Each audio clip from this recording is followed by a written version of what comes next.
can't speak this morning. You know when you got to say something, it all comes out completely wrong. When you say to the wife, "Can you put the kettle on, love?" And the next minute, bang, you got the kettle in your face. Nothing worse, is there? Especially when it's the old tin one, the metal ones. Right in your nostril. Right, we're getting hold of Christine this morning. Dave. Oh, good morning. Where have you been all my life? I don't know. I've been in the Caribbean. Have you? Must have been honourable there. What was going on there then? Having a little bit of a holiday in the Caribbean. Oh my gosh. Oh dear, you're the butt. So, what happened? Did you bring any coconuts back with you? Or just I did nuts? not bring any coconuts. You know, the immigration is quite the deal. Is it? Won't let you bring any in? No, I was in Miami and there's like a sign and it's like if you have fruits and vegetables and plants and flowers and live animals, who brings live animals from a foreign country? I don't know, but yeah, well, there's plenty of fruits that come through, I can assure you. right. Miami is like it's like a foreign country almost here. So it was an experience. Is it? For sure. Yeah. Well, what you do is you tie your coconuts to the back of the plane. That's the idea. That wing that hangs up at the top that sticks up, you get a piece of rope and you lasso it round the top there and have your coconuts dangling from the back. Looks like so when someone's on the plane behind them, when they're a mile behind, it looks like the plane's got a pair of testicles banging away behind it. Anyway. I was just going to say that. I don't know if that's a good picture or not. Yeah. Oh, it'd be lovely.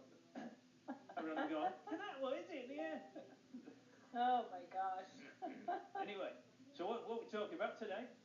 Well, you know, it's been a couple of weeks since I've been on, and I'm excited to be back on the All Day Special with you, and I can't believe that there are 112 amazing countries. So hello world, and this is just an amazing opportunity. So I wanted to, you know, being a coach, we get to I get to help people through challenges and problems, and I thought, what a better way than for me to share with the world and those who are listening.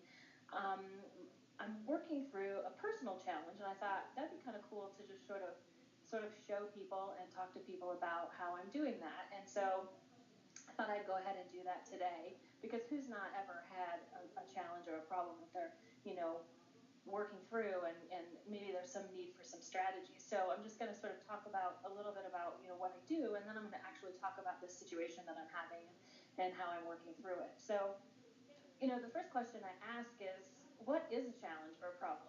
And I don't necessarily use the word problem because it kind of sounds really bad, even though a problem is a problem. So I look at it as a puzzle, right? So puzzles have all these pieces that you have to fit together, and you have to figure out what those pieces are before you can put it together and how they fit together. And so that in itself can be a challenge if you don't know exactly all the pieces, or you don't have them, or maybe you've lost them, and you have your puzzle that you've put together 15 years ago, and you're like, oh, I'm going to put this puzzle together again, and you bring it out. There's a piece missing. So it can be a challenge in itself. So how do we do that?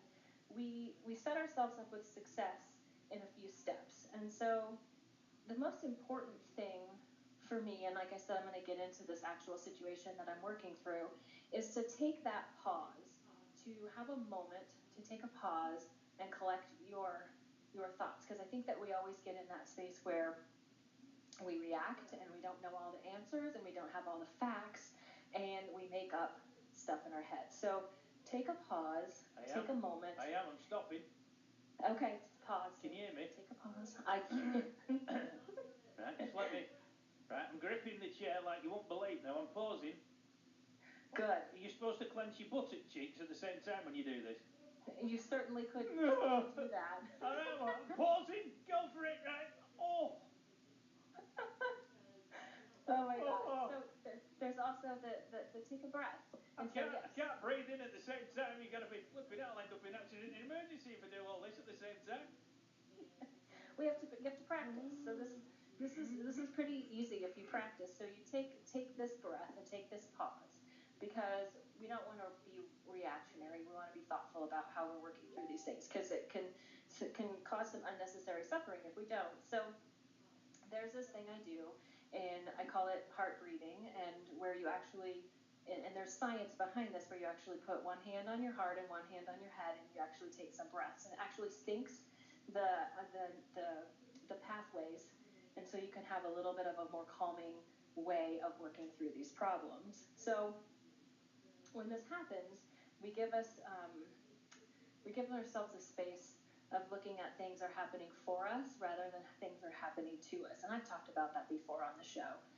So if you think about things are happening for us, it gives us a place of looking at opportunities and looking at the good in situations. Whereas things are happening to us, it just gives us a place of being stuck.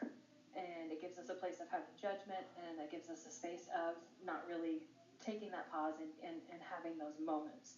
So those are some of the good questions that I sort of ask myself, and then I start to ask the questions of the loss, less, never strategy that I use. Loss, less, never. And then loss, less, never. So have I lost something? Right, there's a song in there somewhere. It's an old folk song called Lost Late Never No More. All the Brits are going, yeah, we know what that is. All the Americans are going, not got a clue what he's on about. Yeah, they're probably like, please, Dave, stop singing. Yeah.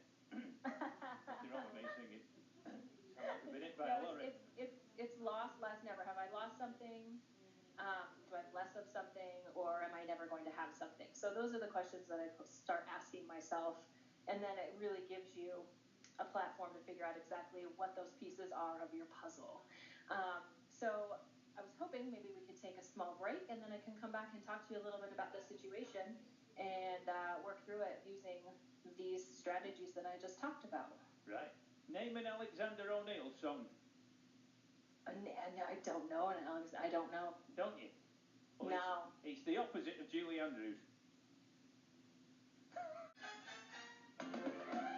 You're listening to Expat Radio, your worldwide friend.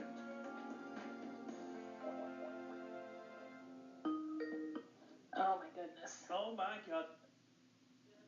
Wow. Did you like that? Makes me want to dance. Does it? Yeah. Well, not at that time in the morning, right where you are. Everyone will be still asleep. They'll be hearing thud, thud, thud in the bedroom. They think, what on earth is she doing in there? Whoa, they'll be like, what's happening in Saunders' room? Yes, there's a bit of action. Of action. Is it an earthquake? Depends on what's happening in there, right? It's moving for me, love. I don't know about you. Anyway. So let me tell you about the situation. Yes. And I kind of don't want to be a little dramatic, but I might be a little dramatic because it's really super fresh. So let me just sort of set the stage. And I think I said this, a few weeks ago on the show. Like, I am a self-professed addict of social media. I love connecting with people. I love having social media. I love Facebook. And when going on vacation, the whole resort was like, we only have Wi-Fi in one room. So I was panicking. And then the morning that I'm leaving, I'm finding out that there is, in fact, Wi-Fi throughout the whole resort. So I got really excited. You're joking me. What's that? You're joking me. You didn't know all that time. I didn't know until like the morning we were leaving. So I was like, woo, now I don't have to stress about not having my social media because I'm a total addict, right? So it's like, it takes like almost 12 hours to get to where we were going. So throughout our airport travels and those sorts of things, I was on Facebook doing posts and telling people what we're doing. And we get to the destination. I'm like, sweet Wi-Fi. And I get on and I get this big message from Facebook that says, sorry, your account is disabled. Our decision is final. Sorry, we can't give you any more information. Oh. And I thought to myself, what? Wait, what? Like, this is like 9 years of building my business and my community, and now all of a sudden it's gone. And I don't know if y'all know about Facebook, but there's no number you can call. There's no customer service, so to speak. So all I can do is send in what they call an appeal with a copy of my driver's license, because basically what they're saying is my account is fake. Like, I'm not a real person. And so, like, a little bit of panic set in, right? You have this whole community that you're connected with, and now all of a sudden people are probably thinking, oh my gosh, what's wrong? Because we all have had those people in our social network that kind of disappear, and we're like, oh my God, were they fake? Were they real? And so I'm thinking, what are all these people that I've connected with over the last 9 years thinking, right? Mm-hmm. So I was like, oh my gosh, what's going on? Like, my identity's being questioned. And so I was getting all these like panicky, dramatic things happening on the first like 5 minutes in this gorgeous Caribbean vacation, right?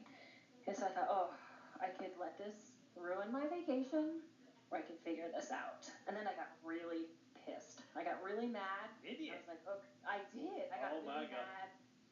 And I don't get mad, Dave. No, you don't, I really do you? am I've never heard you get mad, only when I threw a chair at you once. Right, because there was a hard chair. Yeah. But it didn't bounce off you very well, did it? What was that? It didn't bounce off you very well when I threw it at you. No. It was pretty hard. Left some marks. So I got really mad. I thought I could let this ruin my vacation, or I could figure this out. So it took me a few moments of taking that pause, breathing in, figuring out what are the pieces that are, like, what can I control, what can I can't, what can I control, and what can I not control. And I started asking myself those questions. Have I lost something? Do I have less of something? Do I feel like I'm never going to have something? And the question to every single one of those is, yes, I've lost something. Yes, I have less of something. And I feel like I'm never going to have this community again. So at least I knew where I stood, and I could sort of figure that out. And then I thought, okay, I have to shift my mindset into finding the opportunity here. What is the opportunity? Like, if this is happening for a reason, I may not get to know what that reason is right now. I may not ever get to know what that reason is. But it was done. There's final. There's no more Facebook community. So I looked at the places of opportunity, and I figured out that I could rebuild my community. I could rebuild it even stronger, and then really sort of embracing what was happening and be okay with it and just sort of let it go. And I was able to do that in about 5 hours, which seems long, but versus the whole 2 weeks I was gone, I was pretty much okay with how that kind of turned out. So that's the way that you can work through some of those problems with these really simple questions that you can start with, the loss less never strategy.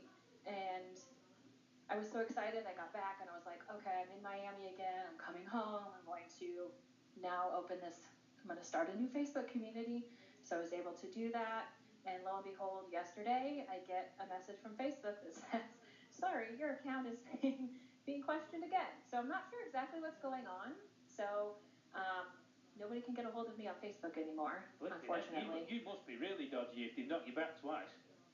Right. I just got this message that says you need to send in a picture of you so we can prove it's you. And I was like, you already have a copy of my driver's license. So I'm not entirely sure what's going on with Facebook, but I appreciate them trying to keep people safe and trying to get rid of bogus accounts, because we all know that there are those out there and they're not fun to deal with. And I think that they don't really understand the ramifications for those people who are really trying to do something really good in the world and spread some content and make people's lives better, and how that really impacts people who are trying to build a business. So I hope that they can sort of figure that out over the next, however many months they're trying to figure this out. Apparently they shut down 538 million fake accounts, and I can't imagine how many of those were actually real. So that was the situation that I got to deal with while I was on vacation. Wow. Yeah. Right? Very good. I thought you were going to say you nearly drowned or something. I was waiting for something dramatic. I didn't know it was going to be all about this. Talking about Facebook. Well, I did.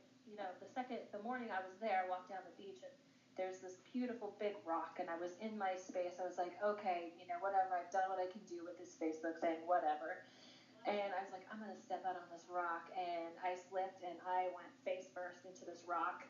Ooh. And I thought for sure that I was going to, stand up and my whole face was going to be like blood and oh my God, gross. But it was fine. It was all good. You didn't wreck the rock then, did you? If your face was all right, what was the rock like?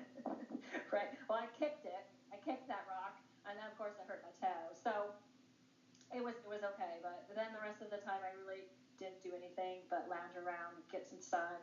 And the sun down there is intense. Like, I didn't realize how intense the sun is down there. But was able to relax, read some smutty books, and write some content, and it's fabulous. Bit of filth. You were reading filth while you were on the beach? I was. I bet you were checking everything out, walking up and down, because you always get these blokes that wear Speedos that walk up and down, these blokes, don't you? And I'm thinking, what? Half of them look like it's something that's escaped out of the zoo, because they've got more hair on their backs. And you think, why don't you? What has nobody said to you? You don't. You look like something that's escaped out of a forest, pal. What you doing? Right. Harry the Henderson. Traveling abroad. I'm not. I think you and I've talked before. Like I haven't always been a traveler much. So going to a foreign country for me was a really exciting experience. And it's and we went to Antigua and there's a lot of Europeans down there, and I knew that we would see some of those speedos and hair, and I was not prepared for some of the things that I did see. So, whew. Well, over here in France, you're not allowed in swimming baths with shorts on. You've got to wear speedos. And I think it's some pervert that's come up with this idea because they say it's for hygiene reasons. How I don't get that? it. I don't know. I don't get it at all. I think there's just a woman with a set of binoculars sat on one of these parapets somewhere, watching everybody on a beach all over France, going. I'm not sure. I don't know what kind of woman would be doing that, but you're probably right. There's probably some sort of weird. Yeah, I don't get that. But yeah, thank God our resort was pretty small and there wasn't a whole lot of people. But there were some fun things that I got to see. So did you? What in speedos? Yes, speedos and yeah. Well, you think I don't know how these people like. There's this man, and he laid in the sun pretty much from sunrise to sunset. No sunscreen, no nothing. And I thought to myself, good God, man, skin cancer. You sure he wasn't dead? And he was off a spit or something? They took him off a pig spit when they spin him round, and the poor bugger had rolled up. He said, that's done now. We'll leave it there just to get a bit of taste into it. Get the sand into it. God, I don't know. No, he moved, thank God, because I was like, oh my God, yeah. So yeah, so I'm happy to be back. I'm glad to be back, Dave. And right, well, don't get traumatized because of Facebook, for God's sake. There's worse things in the world than that going pear-shaped. So Absolutely, yeah. I'm over it. I'm done. Suck on a jelly baby, you'll love that. I nearly got arrested for it once, but that's another story. And anyway. Should we go to music? We should go to music and play Phil Collins' You'll Be in My Heart. What's the hardest part about milking a mouse? Oh, good Lord. Dave, what is with these questions today? The hardest part about milking a mouse is... Get in the bucket,